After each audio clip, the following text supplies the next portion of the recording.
This is Voices for Climate, the podcast where activists, scientists, innovators, and everyday people speak out for our planet. If you're looking for honest conversations, bold ideas, and real climate solutions, you're in the right place. My name is Arnav, and today we're joined by Scott Duyan, a longtime educator and school leader with over 40 years of experience across the United States and abroad, from international schools in Norway, Switzerland, and Japan to progressive institutes like Catlin Gable and Presidio Hill in the United States. He has held roles ranging from teacher to principal to founding head of school. Since retiring in 2016, he's been deeply involved in climate education through the Sierra Club's Climate Literacy Committee, focusing his work in San Francisco. Scott, it's great to have you here. Thanks, Arnav. Yeah, so to start off, can you maybe share what drew you to climate activism at the Sierra Club after, a long career of teaching in a multitude of places? Yeah, during my childhood, I spent a lot of time in the mountains, on the beach, YMCA camps, and things like that. And then when I was in my early 20s, I read a book by Gregory Bateson called Steps to an Ecology of Mind. And that gave me my first real kind of intellectual taste of what ecology was all about. Um, and then I did a lot of backpacking with the National Outdoor Leadership School in Wyoming. And I've always had an active spiritual life with a reverence for Mother Earth. And then more recently, a deepening awakening for social justice and the linkage with the environment. And all of that came to fruition in the schools in which I worked. Mhm. Yeah, and so, you mentioned that your work right now sort of focuses specifically on climate literacy. Obviously there's various ways to approach, sort of tackling climate change. What drew you to climate literacy specifically? Well, I've spent my whole career working with students in schools, and Um, obviously, literacy takes many forms, reading and writing, but also there's mathematical literacy and scientific literacy.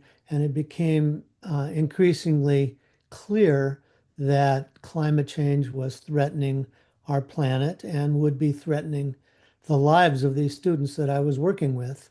And so I've always, well, not always, but later in my career, more and more, worked in progressive schools, and progressive education always tries to make school and learning as relevant as possible. So, what could be more relevant to the lives of our students than what might be threatening their growth and their adulthood and their opportunities? Hmm. And you mentioned you worked at sort of progressive schools. Could you maybe elaborate more on what that entails and how that might be different than more traditional schools in the United States? Yeah, progressive education really blossomed early in the 20th century. People like John Dewey um, writing and founding schools. And the school I worked in Japan was founded in 1902, Presidio Hill School in 1918, Catlin Gable in 1909. And so these schools were rooted in that progressive movement. I used to explain to parents in the schools that progressive education really had two main categories. This is a bit of an oversimplification, needless to say. But the first one comes from our root word, the Latin root word educare, which means actually to draw forth or to lead out. And it's based on the fact that you're not just pouring facts and knowledge into students, but you're building on their interests and what they already know. And so that educare is drawing forth those talents and skills and curiosity that students have. And the second part is that progressive education was always also rooted in what I've called social justice, or um, in terms of where the students lived in community. And that might be things that have to do with diversity and inclusion, but also has to do with justice and getting them actively involved in their communities. And in this case, it has to do with environmental justice and climate justice, which is affecting virtually all of us. So that's kind of the linkage between progressive education and my interest in the environment. Mhm. Yeah, it's definitely very interesting to hear. And so, maybe sort of shifting specifically towards climate literacy now, I guess a couple minutes ago you had mentioned how that sort of literacy proliferates in various different ways. Could you maybe explain, in your eyes, what climate literacy entails and why it's important, especially for the younger generation? Yes, well, the committee I worked on with the Sierra Club, and I think you have some questions you want to ask me about that later, but um, one of the first questions I asked when I joined this committee is the question you're now asking me, which is basically what is climate literacy? And in 2016, a group of members of the Sierra Club who wanted to start tackling this decided to get together and to work to see what they could do. And they defined it this way: to be climate change literate, a student should understand the causes of climate change, its potential for harm, what is required to avoid climate destabilization, actions needed to ensure a livable future, and the key people and institutions involved in implementing those actions. So that was their definition. And I think we have learned by talking with schools and school districts and examining things ourselves that we would add another criteria now, which would be the climate justice and social environmental piece to it all, because um, climate change is disproportionately affecting people who don't have all the resources that wealthier people have. Hmm. Yeah, and so, kind of as you mentioned, climate literacy definitely has a lot of aspects to it. And so, how would you say that you would define success when it comes to climate education and in terms of like measuring whether students actually have a thorough understanding of, climate change concepts?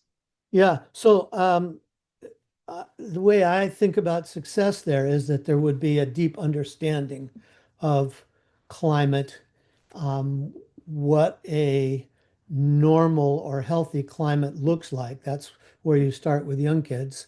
And then the changes that are now impeding that normalcy or that health.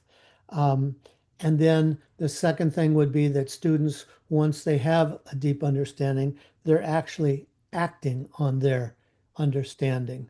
One of the tenets of progressive education is that you do something with what you know and not just know it. Um, there's also this con this consideration about what is away. We talk about throwing things away. Well, as you understand climate and you understand environmental notions better, you realize there is no away, that everything um, affects everything. And then finally, I would say students would manifest an evidence that we are all in this together, that it's not something pollution or climate change isn't something that just affects somebody who's geographically or maybe um, uh, financially away from us, but rather we're all involved. Mhm. Yeah, that makes sense. And I like the way you put it that, kind of we're all in this together. And so could you maybe sort of walk us through, since you first joined the Sierra Club, what things have you said have worked well and sort of what positive steps have been taken towards achieving increased climate literacy? And what are some, barriers that we face towards effective climate education today? Yeah. Well, some of the successes of this committee, we first, when I first joined it in 2017, we were talking with Oakland Unified School District. And through the work of several people who were better connected to Oakland Unified than I was, um, we got the Oakland School District, with the help of a lot of good students in Oakland and a couple of teachers who were really fantastic. And the school board accepted the resolution saying that they promised to graduate all their students climate change literate. Huge step. That was followed by Berkeley Unified School District doing that, and Fremont, Hayward, some others as well. Petaluma comes to mind, and the biggest one was really Los Angeles School District, which is the second largest school district in the country, deciding to do that. Now, in various stages, they all are now of implementing that resolution. But that was one of the things we did. Then COVID threw us a real curveball, and one of the things I noticed right away when I was talking with teachers in school districts was that elementary school teachers said that they weren't trained in enough to science to teach climate change. And often middle school and high school teachers would say, I teach English. That's not my problem. That's for the science teachers and so on. And we were really interested in a K through 12 curriculum and across subject matter disciplines. So during COVID, we held Zoom um, teacher education formats. So, and we spoke with teachers from independent schools, public schools, Catholic schools. We partnered with different scientific and environmental organizations, like the Monterey Bay Aquarium was one that was very successful. And we had a lot of teachers sign up to learn more. So those are some of the successes that we've had. Um, Several independent schools also signed the resolution to graduate their students climate change literate. And out of that have come um, some other programs that involve students. And our partnership with 10 Strands has been especially fruitful. So a lot of things going on. We're connecting with other organizations, and um, it's a real movement at this point. Mhm. Yeah. And so, that's obviously really amazing to hear. And it seems like, you said that you've interacted with very like diverse groups of people. And so how exactly do you sort of approach teaching about climate change in communities that may be politically or culturally divided? Um, yes, that can be tricky, as you're implying. And I actually wrote some notes about that, I think. Um, One of the tenets of progressive education is that you're not teaching students what to think, but you're teaching them Mhm. how to think. And so if you go before a school board where the community might be divided and you say that your goal is to teach students how to think about climate issues, very few people will disagree with wanting their children to know how to think. There is worry that sometimes you'll be trying to inculcate a certain set of values about that. And um, I have enough faith in kids to think that if you give them the facts that they need, um, and you let them discuss it and think about it and do projects related to it and give them a lot of the lead, that in fact they'll eventually make good decisions about it. So that's basically the orientation. And then having a curriculum that people can look at and that makes sense, and a school philosophy really helps. Mhm. Yeah, no, that makes sense. I think that's a really good way to approach it. Um, and so, I guess maybe talking about the present day, what do you think are some barriers that we're facing when it comes to getting more school districts involved, in the work that Berkeley Unified or Oakland or Los Angeles have already done? Yeah, there are plenty of barriers. Money, of course, is one of them. School districts are hard pushed to spend the money on all the the projects and things that they want to do. So that's part of it. But I think there's something even more fundamental about it. There's a kind of um,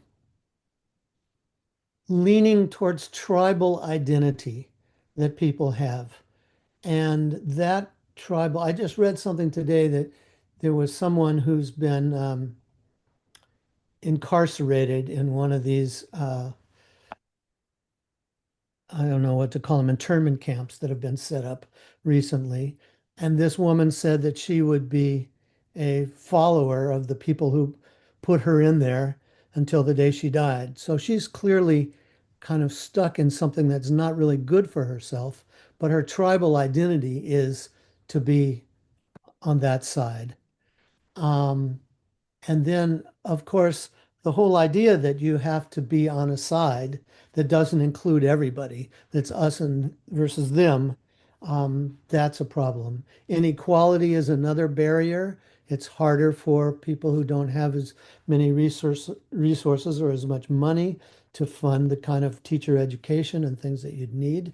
Um, and there's often a kind of willful ignorance that takes place as well. People just don't want to be confronted with anything that's as complicated and would require as much change in their lives as climate is requiring of us. And so they just they purposely turn away from it. Hmm. Wow.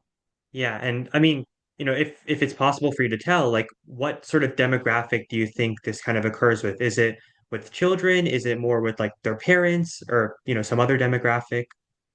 Well, I think children are very much more responsive to new ideas than people who Mm, are older, my age, and set in their ways. Um, so, uh, yeah, that's something that um, can be overcome, but it's trickier. mhm.